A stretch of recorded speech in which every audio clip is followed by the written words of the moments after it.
Hello there, good evening. Welcome to the first look north of the week on the programme tonight. A 21-year-old woman is jailed for causing the death of her teenage boyfriend in a car crash in North Yorkshire.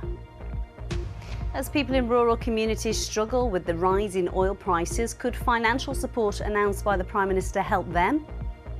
With it going through local authorities, I do fear that it wouldn't be beneficial to my family or the help that we would need to buy our oil. We'll find out who qualifies for that support. Also tonight, a Leeds GP who was shouted at by a judge at an employment tribunal wins the right to have her case reheard. The Thirsk yarn bombers celebrate a decade of knitting with a flower fiesta. And the fine week is on its way. A taste of spring, in fact, some warmth to come tomorrow and Wednesday. Join me for the very latest forecast.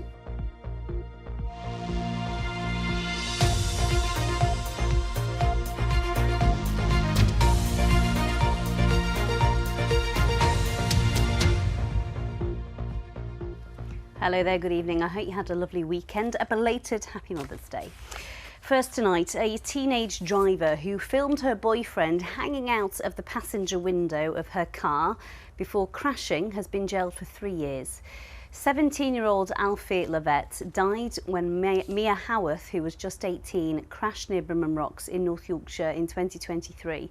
Today, she was jailed after pleading guilty to causing death by dangerous driving. Michelle Lyons has our top story. York Crown Court heard how Mia Howarth, who's now 21, had been driving at 35 miles an hour while on her phone, causing her Peugeot 107 to veer off the road and crash into a wall. Howarth of Cooperative Street in Horbury was jailed after pleading guilty to causing death by dangerous driving. Her boyfriend, Alfie Lovett from York, suffered fatal chest injuries in the crash, despite witnesses stopping to give him CPR.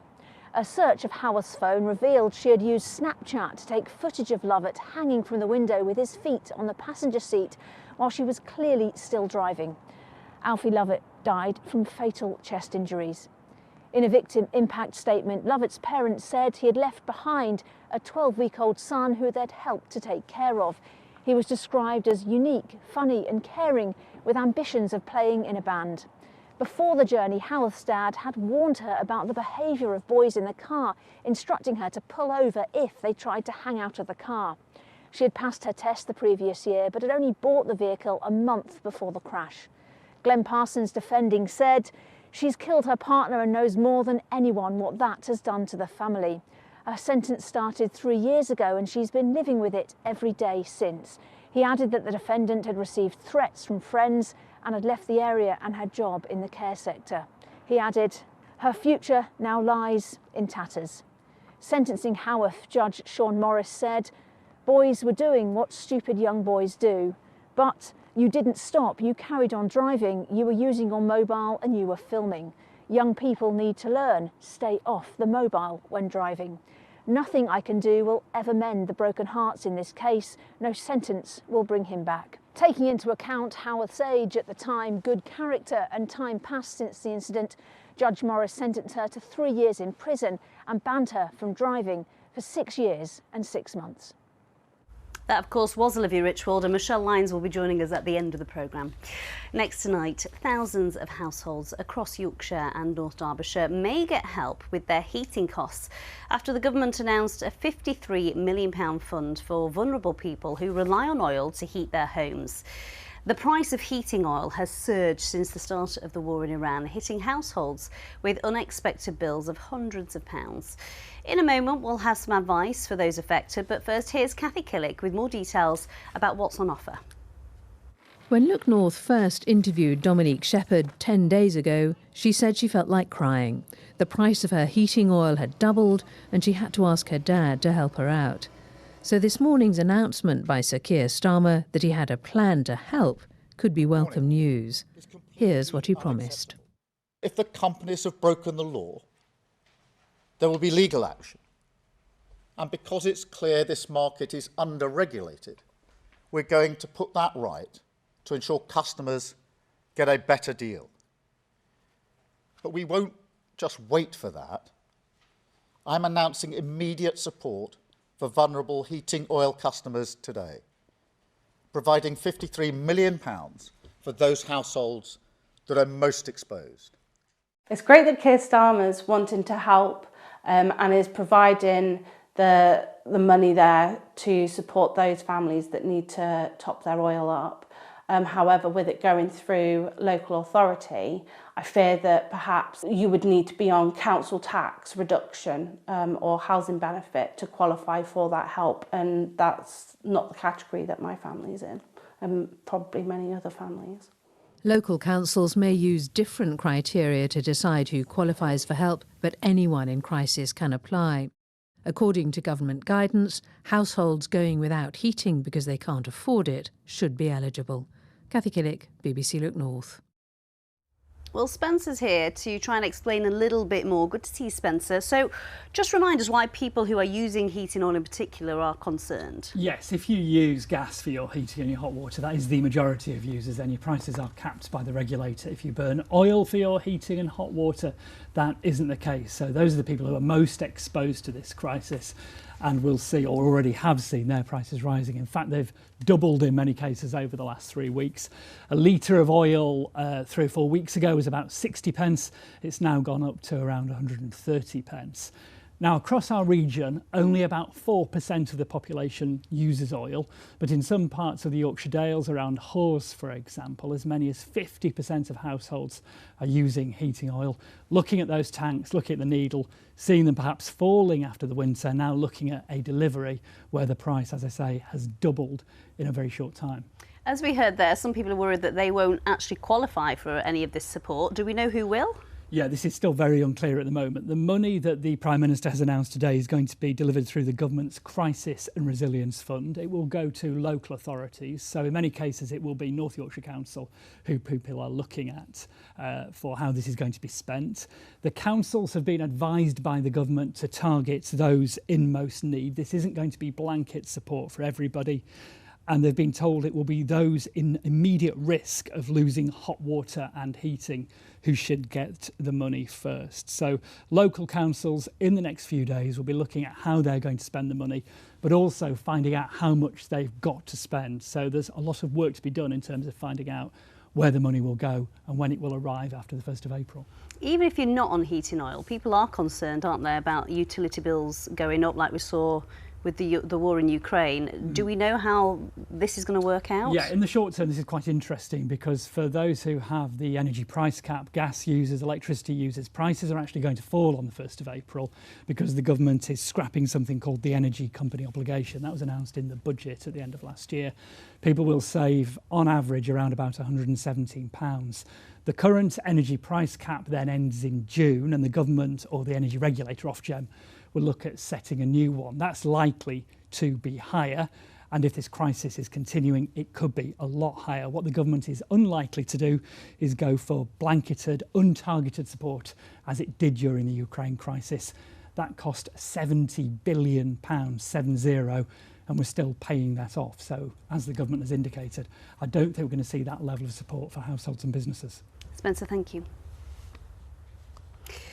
Here at Look North, we are really keen to hear about the issues that are important to you, including the impacts of the war in Iran. What impact is it having you, on your family, on your friends? You can contact us through your voice. Scan the QR code on the screen to share your story. Tell us why it matters. It can be any issue at all. You can also get in touch via the BBC web address on the screen or through the BBC News app. You are watching Monday's Look North. Still to come on tonight's programme. Temperatures flare both on and off the pitch after Leeds United's 0-0 draw against Crystal Palace last night.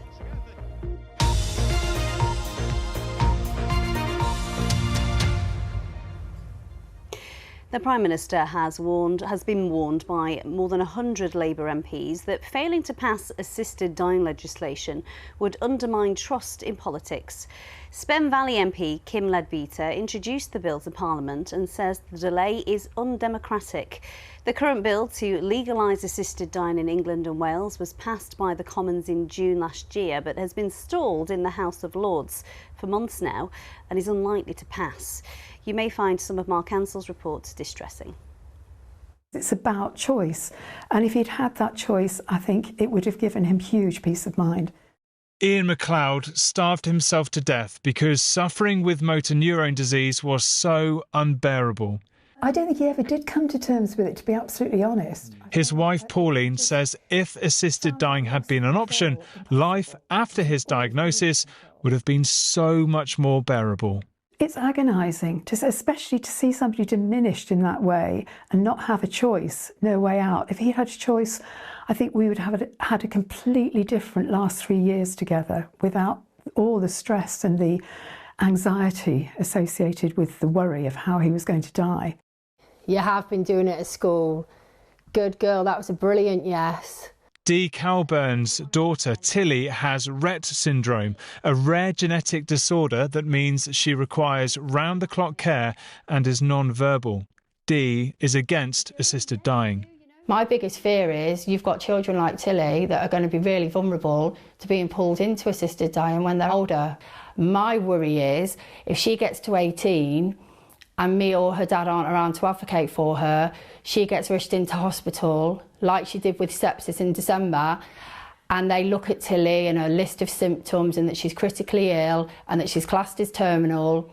And you know what? Should we look at assisted dying as an option? Good legislation must provide adequate protection for the vulnerable. The assisted dying bill has been stalled in the House of Lords for months and is now unlikely to pass. Spen Valley MP Kim Leadbeater introduced the bill to Parliament. The democratically elected chamber took the decision that the law should change.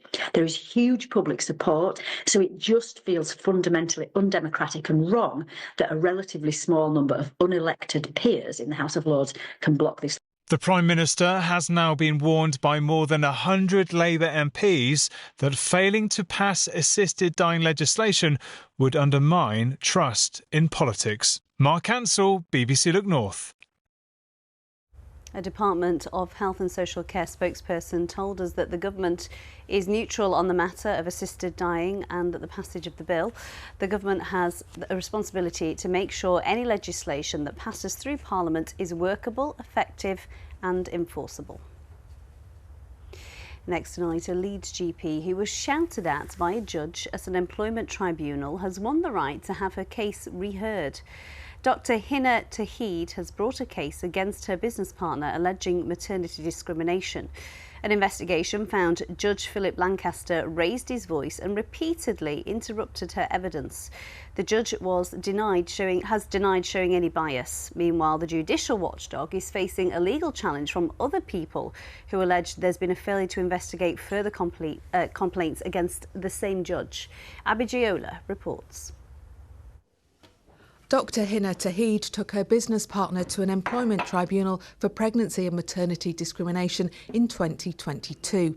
4 years on, she's still facing a legal battle because of how her tribunal hearing was conducted. After the tribunal, my barrister, who's also a judge, and my legal team advised that I hadn't received a fair hearing, and they suggested I raise an appeal on the grounds of misconduct and bias with respect to the judge. The Employment Tribunal judge was Philip Lancaster. It's now 4 years since the hearing, and an investigation by the judicial watchdog, the JCIO, has found that Judge Lancaster had raised his voice on several occasions during that tribunal and interrupted Dr Tahid inappropriately during cross-examination, creating a hostile environment. Judge Lancaster was issued with formal advice, the lowest form of punishment. There's no accountability for judges. They can behave as they wish, and there is no way of any claimant or any party challenging that. Currently, the complaints procedure, the way I see it, is merely a tick box exercise. In a statement, the JCIO said Judge Lancaster accepted that he could have handled the hearing differently, but denied that he had shouted or exhibited any bias. Judge Lancaster also provided details of difficult personal circumstances he had been experiencing at the time. Dr Tawhid has been granted permission to have her original tribunal reheard.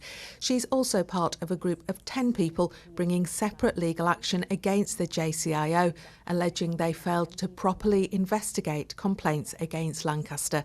The group alleged they suffered bullying, intimidation and excessive interruptions during their hearings.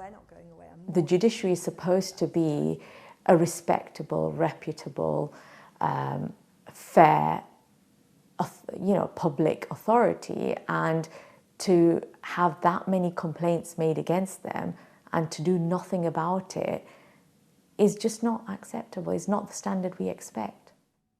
Dr Tawhid is now preparing for her next hearing. The JCIO told us they can't comment on live legal proceedings. Judge Lancaster also made no comment. Abby Jayola, BBC Look North, Leeds. The Mayor of South Yorkshire has unveiled a new name for public transport in the region. The new brand South Yorkshire People's Network will be used on buses, trams and e-bikes. A bus with the new look was unveiled in Sheffield city centre this morning. Next year buses will be brought under public control and there's a vision to extend the tram system. The Mayor says bringing in a single transport brand will make it easier for people to use the network. The lesson from other places like Manchester, but also like London or Tokyo or New York, is that that single identity allows people to understand that this is all one network, one system. So you can use the tram, you can use the bus, hopefully over time you'll be able to use the trains, but also clearly the bikes, just in one seamless way to get you where you want to go for an accessible, fair price, and that's what this is all about. Right, let's have a look at some of the stories from around the region that are appearing on the BBC News app now. 2 men have been jailed for 30 and 28 years respectively for attempting to murder an 18-year-old man in the back of a taxi in Bradford. Plans to build 19 new homes in Hummunby near Filey have been rejected. The council says it's because of an absence of affordable housing. And new blue recycling bins are coming to Sheffield for cardboard and paper waste. They'll be almost double the size of the current bins. And you can get more details on these stories and everything else that's happening in our region by downloading the BBC News app. OK, time for a little bit of sport now. Johnny is with us and it's all happening for Leeds United, isn't it? It is, not in a good way, unfortunately. Well, we're starting with football, and in the Premier League, Leeds United's 0-0 draw against Crystal Palace last night caused temperatures to flare both on and off the pitch. I'm then just proud of how well we defended. We didn't give any chances away, rarely here and there, perhaps sometimes a shot, but not really expected goals, chances or clear-cut chances. So even in the second half, we had sometimes a moment when it felt like, OK, we can even win the game. So pretty proud how we handled the situation in the second half. On to the Championship, and the red cards continued after Sheffield United drew 1-1 against Birmingham City. It was this foul in the first 20 minutes that saw Femi Seriki being sent off, putting the Blades down to 10 men. A goal from Marvin Duksh put City ahead, but this goal from Patrick Bamford quickly equalised. Sheffield United are 15th in the league. In League One, Doncaster Rovers claimed a big victory against Blackpool. The Rovers took the lead early with this header from Owen Bailey, his 15th goal of the season. The final score ended 2-1 after Hakiba Delican scored. Rovers are 17th in the table. Barnsley threw away a 2-0 lead against Mansfield Town, ending in a frustrating draw. The Tykes broke through early with a 19-minute goal from David McGoldrick. A blistering strike followed from Scott Banks, but Barnsley equalised in the second half. The Tykes face Wigan tomorrow night at 8 o'clock. It was a similar story for Rotherham United, who drew with Bolton Wanderers 2-2. The Millers went ahead in the first half thanks to 2 goals from Sam Nombe. Bolton equalised despite a strong Rotherham defence. The Millers remain in the dreaded relegation zone. In League Two, Chesterfield beat Notts County 3-2. The Sparrites were first off the mark with this strike from Armando Dobra. Another 2 goals followed after the Magpies went down to 10 men due to a red card for County's Oliver Norburn. Chesterfield are 7th in the league. Well, on to rugby now, and the York Knights sailed through to the Challenge Cup quarter-finals, beating Keighley Cougars 56-10. The Knights racked up 11 tries in the game, but fans were left worried after centre Sam Wood was taken to hospital after being poked in the eye. It followed Liam Harris leaving the pitch after a hamstring injury. Elsewhere, it was a different story for Castleford Tigers, who crashed out of the Championship, losing to St Helens 32-8. Well, let's move on to golf now, and Matt Fitzpatrick's hope of becoming the first Englishman to win the PGA Tour's Players' Championship ended in heartache. The Sheffield local led by just 1 point on the 17th tee, but a par bogey finish cost him the prestigious title after the American Cameron Young closed a birdie par. Matt, who won the US Open in 2022, says the loss was frustrating. And finally, the Winter Paralympics ended in style last night with a spectacular closing ceremony in Milano Cortina. And it was Doncaster's very own Joe Butterfield who helped carry the UK's flag in the ceremony. Sadly, Joe didn't come away with a medal this time, narrowly losing in the mixed doubles wheelchair curling semi-finals to Italy. And that's all your sport, Amy. Johnny, thanks so much. Now, this is enough to cheer up your Monday morning, or afternoon even, or evening. Did you know that the term yarn bombing is thought to have started in America in the early 2000s? It's a kind of knitted graffiti, as you can see here, and it's become really popular over here over the past decade. This year, the Thirsk yarn bombers are marking their 10th anniversary by decking out the market square with colourful knitted crocheted flowers. Michelle Lyons reports. Don't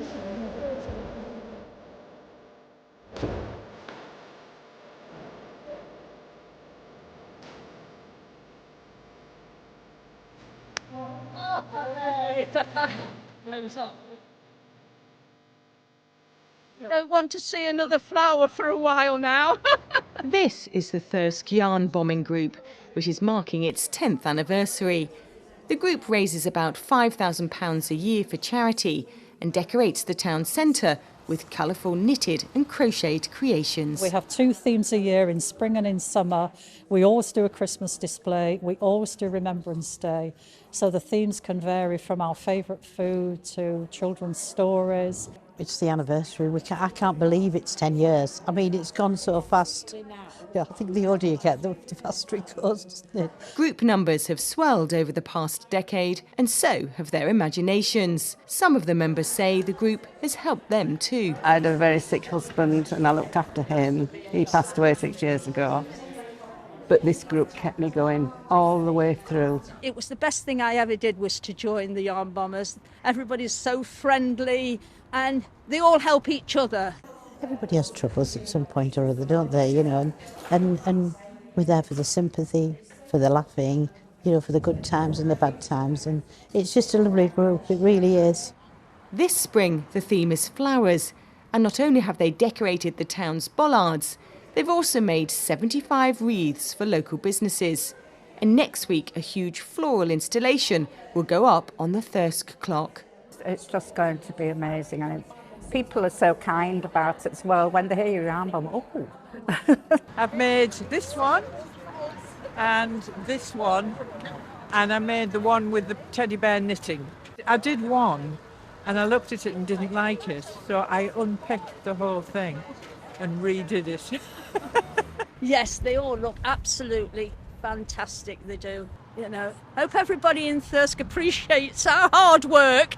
And that hard work never stops, as the yarn bombers are already working on their next project. In the summer, when children break up from school, we're going to add mini beasts to the flowers and then try and do a little project for the children in the town to find things and win a prize.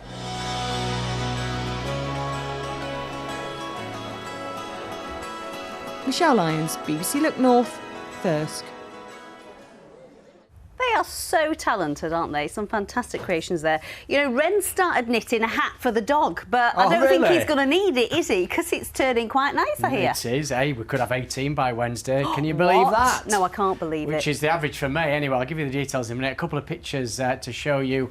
And the daffodils are still out in York. They've been out for weeks now, believe it or not, but very nice one there. And there's still just a little bit of snow up over the tops. That is high up. That's Home Moss, but that snow won't be lasting much longer because milder air is on its way. We've got a warm front moving up from the southwest. Don't forget, if you get any pictures, send them to me. The addresses are on your screen right now. So tomorrow we will get off to a cloudy start, but that cloud will break up quite easily, certainly by early afternoon. we should be seeing plenty of sunshine around, courtesy of a warm front. The air, actually, if you follow the isobars all the way up from Spain and Portugal later tomorrow into Wednesday. And the other feature of the weather is high pressure will take control. So it looks like we should have about a week's worth of dry weather, which is obviously great news. Right, there's the warm front. It has been bringing some rain and drizzle, especially across the Pennines, where there's some mist and low cloud over the tops of the hills. So it is a cloudy, breezy evening with further patchy rain and drizzle, more especially over the tops of the hills. I think elsewhere it should be dry overnight. Always a lot of cloud around, and it's going to be mild. We'll see lowest temperatures down to 8 or 9 degrees. Tomorrow's high water times in Filey, 3:22, and again at 3:21 tomorrow afternoon. So a cloudy start. There might still be a bit of drizzle actually over the tops of the Pennines, a bit of mistiness, but that will soon fizzle out. And then gradually through the day, we'll see that cloud breaking up. We might have to wait until around lunchtime shortly afterwards for the blue sky to come through, but the trend is for increasing blue sky and sunshine, lifting temperatures up to 15 or 16 degrees. So a lovely afternoon on Tuesday afternoon with that moderate southwest wind. It stays fine on Tuesday evening. Then have a look at this for Wednesday. Mainly sunny skies. We'll see temperatures peaking around 17 or 18 degrees. Thursday and Friday will pick up an easterly. That means a bit more cloud. Temperatures drifting down, but it does stay dry through this week and the whole of next weekend. That's the forecast. That is the Monday motivation we all need. Amazing. Thank you, Paul. Not often do you have good news, but today it's very welcome. That is it from us. I'll be back with the late news at 10:30. I do hope you'll join me then. Bye-bye for now.